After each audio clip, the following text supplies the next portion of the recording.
Yo, see you guys, hello! Today we're gonna review the Snow Gunners. Snow Gunners is a tactical turn-based action game from developer Artificer. Players take control of Scarlet, an ex-bounty hunter seeking revengers, and her ever-growing team as they compete in the Cyberpunk Gladiator show. Homidicel All-Stars, similar to game like the Danganronpa series or Deathverse. This deadly show sees everyone from volunteers to death row inmates fighting for their lives in order to be the last one standing, gaining fame and fortune along the way. Snowgunners leans into its setting with confidence and tailors its gameplay accordingly, resulting in an incredibly fun and addicting experience.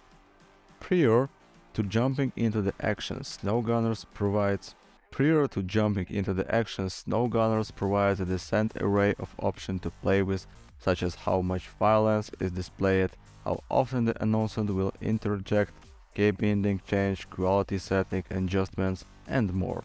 The main menu also displayed the built-in Twitch mode to allow for easy streaming, as well as built-in Discord and Twitter integration. In addition to the standard very easy to hard difficulty options, players can turn on Iron Man mode.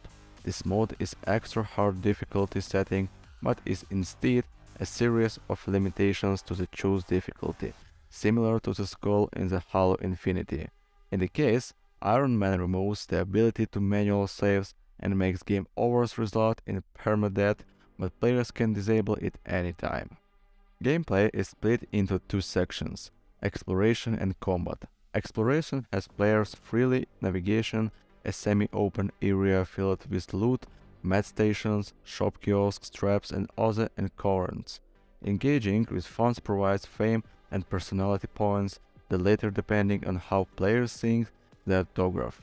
These 2-point systems allow players to unlock sponsorships, some of which require personality requirements to access. There's exploration space are fairly linear, as each path leads the player to an arena that after completing will open up another section to explore. Arenas are the main event as there are large areas filled with various hazards, enemy types, and bosses. Combat is where Snowgunners shines, as it reminds players that it's a turn-based tactic game at heart. Combat relies on an action point system which applies to any action whether it's moving, reloading, or attacking. Players have 2 AP per character, and the available range of an action is indicated by blue or yellow borders, indications that taking the action will cost 1 or 2 AP respectively. Some character-specific abilities help work around the limitations, such as Scarlet Assault that lets her move 2 AP before attacking.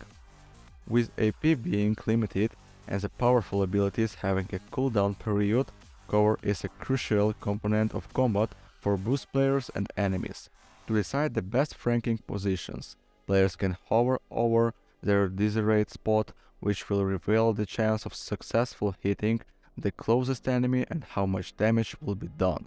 Unless players get right next to an enemy, their hits are far from, but the risk-reward of these approaches feels satisfying and completely fair. Adding to the danger of the arenas are hazards such as speeding trains or plot twists, in which the Snow Runner Orion Fort introduced new elements to the arena, such as explosive barrels, so this hazard can quickly become pleasing if utilized it right.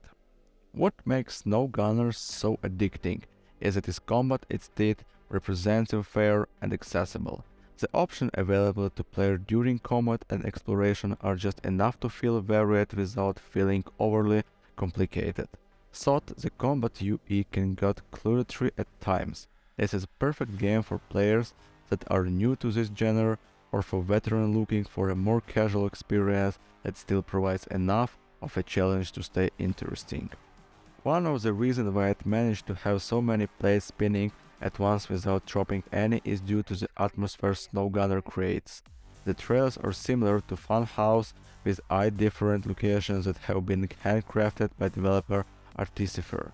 Each set is filled with deadly elements like traps, diamond fire, blade, gadgets, and puzzle that sometimes need to be worked out with your teammate.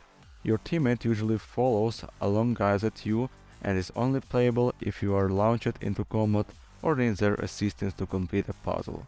The stages are covered in blood. Fans of the show surrender the perimeters, cheering you on behind barbed wire, drones hover over you recording your every move, and the bubbly announced quips in regular to narrate your journey. The game is very generous in giving you many opportunities to level up and achieve power-ups and extra kits that will assist you in not being blown to pieces by the motley crew of bad guys. Opportunities to gain XP are all around you, from dismantling bombs to completing puzzles. Once you have leveled up, ability point will let you end power-ups and special abilities for each of your players via a small branching skill tree. You will also be rewarded special implants and weapon if you complete the optional objective in the arenas, which will also give you a leg up in combat. Their personality element connects with the game's fame system that relies on signing autographs for fans that surround the combat field, which grants you points to up your frame level.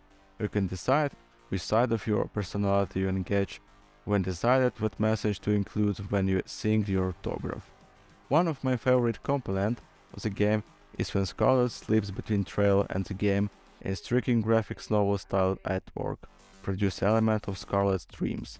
Their offer further insight into the demons that plague her and slowly shed light on who Scarlet has signed up for and seems so pessimistic towards the world of Homedial All-Stars.